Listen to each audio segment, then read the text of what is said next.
Welcome back to K Nation. We had such a fun time with the KU football game yesterday. We had to bring in a guest to talk about that. Yeah, so we're going to welcome Henry Greenstein from the Lawrence Journal-World. First time on K Nation. Henry, welcome. Thank you so much. I'm really happy to be here. Sweet. So as a newer writer to the beat, coming in to a team that has struggled in recent years and is now kind of really finding its footing, what is it like watching this team if you didn't know that it had that background of struggling?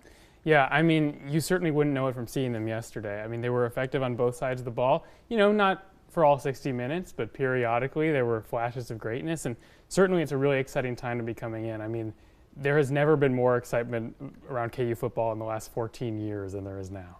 Yeah, you mentioned both sides of the ball. We all knew what the offense could do, but the defense was really special yesterday. We were talking about that out here before we started. What did you see from the defensive side of the ball that made them so fun to watch?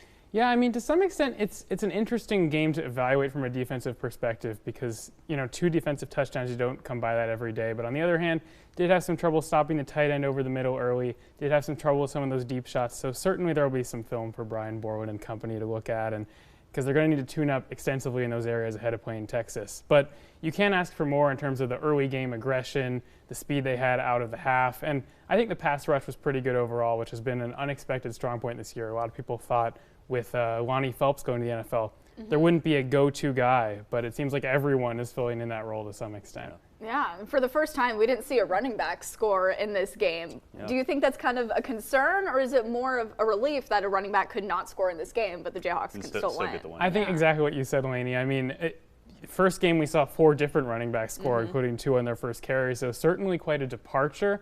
But I don't think anyone would complain about how that game went for the offense in the second half.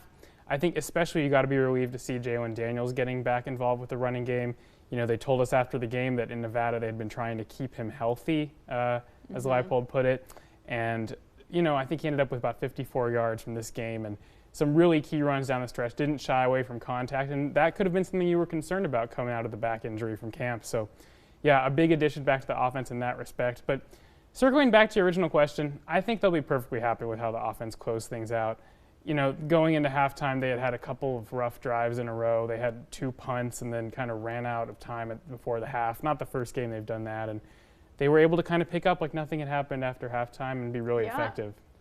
Coming into this season, there was a consensus, like, KU, it wasn't a fluke last year. They're going to be good, but you look at the schedule. You got a tough Illinois team, starting Big 12 play with a tough BYU team. To be sitting here at 4-0, how good does that feel for the Jayhawks? Yeah, I mean, first time in 108 years doing that for back-to-back seasons.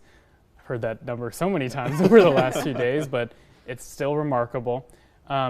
Yeah, I think you got to be happy with that. I think Illinois and BYU were definitely games you could have viewed as toss-ups going into the year, especially Illinois. I mean, when they won that one and did so in pretty convincing fashion, I think that helped a lot of people recalibrate their expectations. And it certainly helps that across the Big 12, some teams that had seemed kind of formidable are underwhelming, you know, like Oklahoma State and Stillwater. Not that KU has a great history of going into Stillwater and doing especially well, but that looks a lot more winnable than it once did.